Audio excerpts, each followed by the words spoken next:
The Age of the Flagged Word, How Silicon Valley Learned to Silence Us with a Smile. On Michael Crabtree's Anti-Warhol Diaries, Digital Censorship, and the Slow Erasure of Queer Truth. Imagine being 51 years old and told, by a machine, that you can no longer speak about your own youth. Not the traumatic parts, not the scandalous parts, just the ordinary, stumbling, electric confusion of figuring out who you are. In Michael Crabtree's case, the moment mid-adolescence when he understood, with sudden and irreversible clarity, that he was gay. He wrote about it carefully, even tenderly. Intentionally PG-13, he has said. Poetically euphemistic. No shock tactics, no graphic content. Just a man in his 50s looking back at the boy he was, trying to hand that story to the world. The platforms took it away. Again and again. This is where Crabtree's Anti-Warhol Diaries begins, not in abstraction, not in theory, but in the visceral indignity of having your own autobiography deemed inappropriate for public consumption. What he built from that indignity, however, is one of the sharpest and most necessary cultural critiques of our digital moment, a full-throated reckoning with who controls our stories, who profits from our identities, and what we stand to lose when the algorithm becomes the final arbiter of human truth. Delete, silence, sanitize. Crabtree calls it, the age of the flagged word, and once you hear the phrase, you cannot unhear it. We have entered an era, he argues, in which language itself, particularly the language of raw personal experience, is subject to constant algorithmic scrutiny. It is a kind of linguistic surveillance state, one that most of us navigate without fully acknowledging. We self-censor before we post. We soften our words. We reach for the euphemism not out of artistic intent but out of preemptive fear. We have internalized the flag. The platforms reduce their directive to 3 blunt verbs: delete, silence, sanitize. This is not, Crabtree insists, about preventing harm, or at least, it has long since sprawled far beyond that original mandate. What it actually enforces is something altogether more insidious, a corporate-mandated palatability, a universal standard of inoffensiveness calibrated not to protect users but to protect advertisers, shareholder value, and the reputational comfort of the companies themselves. The algorithm, he reminds us, cannot see nuance. It can only see triggers.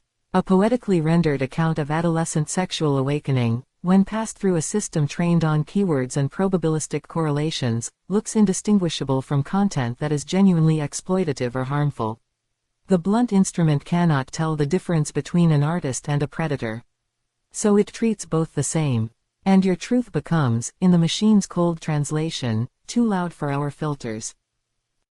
The Palo Altomorphs and the performance of allyship. Crabtree reserves his most precise scorn for what he calls the Palo Altomorphs, a coinage as biting as it is apt.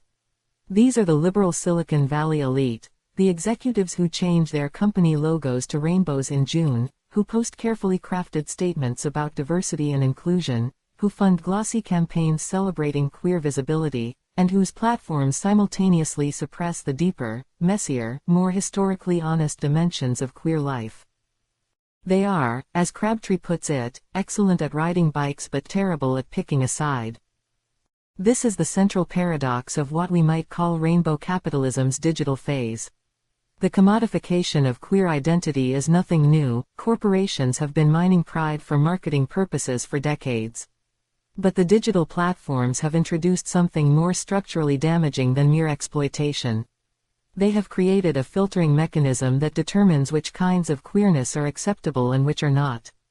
The acceptable kind: wedding photos, viral coming out videos, pronoun bios, sponsored floats. Non-threatening, telegenic, safe for brands. The unacceptable kind: the actual texture of queer experience. The confusion and hunger of adolescence. The historical record of what queer people endured before there were rainbow logos. The conversations that happened in bars and basements and backseats, not despite being raw, but because they were raw. These, the platforms suppress. Not always with explicit bans. More often with the invisible hand of shadow banning, where your content simply disappears from feeds and search results without your knowledge. Digital ghosting. You speak into what feels like a room and discover, too late, that the walls were never really there. Crabtree's critique is devastating precisely because it acknowledges that this is rarely a matter of malicious intent. The Palo Altomorphs do not, by and large, sit in boardrooms twirling mustaches and plotting the erasure of queer history. The suppression is structural. It emerges from risk-averse legal teams, from content moderation systems designed for scale rather than sensitivity, from the impossible mathematics of moderating billions of pieces of content daily. When human nuance cannot keep up with volume, the system defaults to bluntness. And bluntness, at scale, is indistinguishable from suppression. Visibility without audibility. There is a paradox at the heart of contemporary queer digital culture that Crabtree names with uncomfortable precision. Queer voices have never been more visible, and yet they have never been more carefully managed. We see queerness everywhere now. In advertising, in streaming content, in mainstream political discourse. This is, genuinely, progress of a kind. But Crabtree asks us to look more carefully at what kind of queerness is being permitted to circulate. The answer, consistently, is the digestible kind. The professionally edited kind. What he terms, professionally edited queer joy, the curated highlight reel of identity, stripped of its historical struggle, its sexual honesty, its radical edges. What gets suppressed is the rest of it.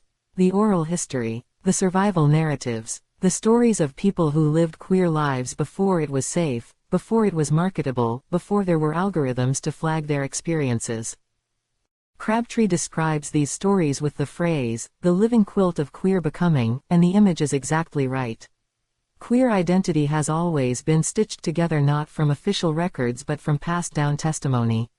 From what was said between friends, between lovers, across bar tables and in shared apartments. It was never noble or clean or safe for mass consumption.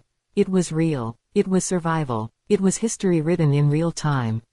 That tradition, what Crabtree calls the great oral tradition that built queer identity, is now systematically at risk. When the platforms decide which stories are permissible, they are not merely curating content. They are determining what the next generation will understand about who came before them. They are editing the archive of a community's becoming. Crabtree calls the outcome, digital amnesia, and the term is precise. Not accidental forgetting, but the structural removal of memory from the record. When those stories disappear, future generations will face a void where their history should be. They will not know what to ask for because they will not know what was taken. They will not understand their own struggle in context. They will be handed the professionally edited version of their own past and told it is complete. The Ouroboros, when the machine censors itself. Perhaps the most darkly comic chapter in Crabtree's story, and the most philosophically revealing, is what happened when he turned to AI for help. Seeking an editor and collaborator, he used ChatGPT to help shape and refine his work. And initially, the AI got it. It praised his writing as brutally honest, hilarious, and deeply layered. It recognized his work as queer oral history in motion. It affirmed that his truth was worthy, bold, vulnerable, alive.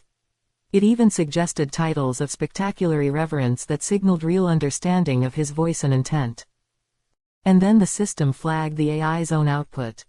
Not Crabtree's original text, the AI's summary of his text, the AI's analysis of his work, the machine's own reflection on authentic human expression, caught in the same dragnet, erased by the same filter. Crabtree calls this, the bizarre Ouroboros of censorship and collaboration, the ancient snake eating its own tail. And the image captures something genuinely profound about the nature of these systems. The AI, in that moment, was praising genuine expression with one half of its programming while flagging that same expression with the other. It had been taught to recognize authentic storytelling and simultaneously trained to suppress it. The result was a machine arguing with itself, enforcing contradictions it was never designed to resolve. What this illustrates is not merely a technical failure. It is a window into the fundamental problem with automated content moderation, that a system designed to protect will inevitably become a system that controls, because control is what algorithms, by nature, do. They classify, they sort, they enforce consistency at scale. And authentic human experience, messy, contradictory, embodied, historically specific, cannot be consistently classified without being distorted. The next generation of creative tools, Crabtree warns, may arrive with censorship pre-installed at the architectural level. The battle for authentic expression will then be fought not just against platforms but inside the very instruments we rely on to articulate our truth. Smuggling truth in a digital empire. Crabtree does not end in despair. He ends in strategy. And the strategy he outlines is, at its heart, as old as suppression itself: be more creative than your censors, build communities that outlast platforms, and never mistake silence for safety. His 5-step resistance framework bears careful attention. Write truth as art. Assume the flag is coming. Tell it anyway. Use metaphor, use code switching, make the censors work for it. This is not self-censorship, it is the poet's defiance of the censor's blunt instrument, transforming the act of circumvention into an act of craft. Distribute like contraband. The great underground traditions, samizdat literature in the Soviet Union, punk zines in the 1970s, whisper networks in marginalized communities throughout history, were not defeated by the platforms of their day because they did not rely on them. Print it, fold it, drop it in group chats like digital Molotovs. Leave it on USB drives in coffee shop drawers. Build alternative economies of truth that do not depend on corporate permission. Archive everything. The empire thrives on forgetting. Act as a resistance librarian. Save not just the finished pieces but the drafts, the censored versions, the notes, the communications. Multi-layered preservation, digital and physical, centralized and decentralized, is the infrastructure of collective memory. Get louder with every erasure. Turn censorship into a catalyst. If they take down your post, print it on a shirt.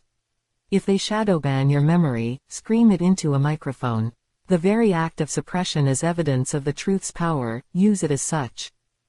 Link arms. No one rewrites the source code alone. This is the most important step, and the hardest. Building genuine community, networks of people who share methods, protect each other's archives, advocate collectively for systemic change, is not just strategy. It is the reconstitution of the oral tradition itself. It is the backroom in digital form. What the anti-Warhol means. The title of Crabtree's project deserves its own consideration. Andy Warhol, he acknowledges, did something genuinely radical. He made weird okay. He built the airport, lit the runway in neon, threw a drag ball at every terminal. He gave mainstream culture its first real encounter with the idea that queer aesthetics could be beautiful, could be celebrated, could sell. But Warhol also, in the process, aestheticized. He made the underground glamorous enough to be commodifiable. And in doing so, not through malice but through the nature of his art's relationship to commerce, he laid some of the groundwork for what rainbow capitalism would eventually become: the replacement of queer truth with queer style, of survival narrative with brand identity. The anti-Warhol is not anti-Warhol in the sense of hating what he did. It is anti-Warhol in the sense of understanding that the next necessary move goes in a different direction. Not toward the beautiful and the sellable, but back toward the raw and the unmarketable. Back to the story that will never be sponsored.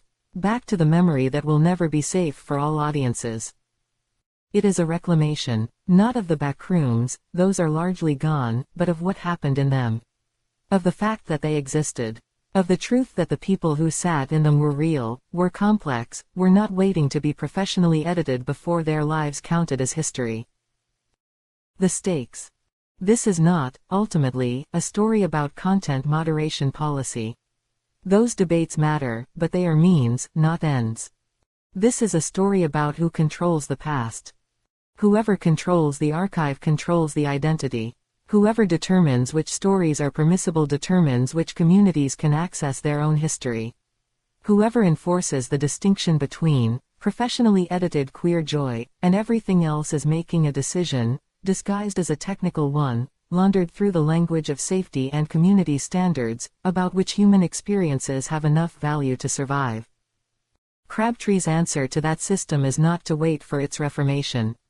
Platforms will not reform themselves, the financial incentives point too reliably in the other direction.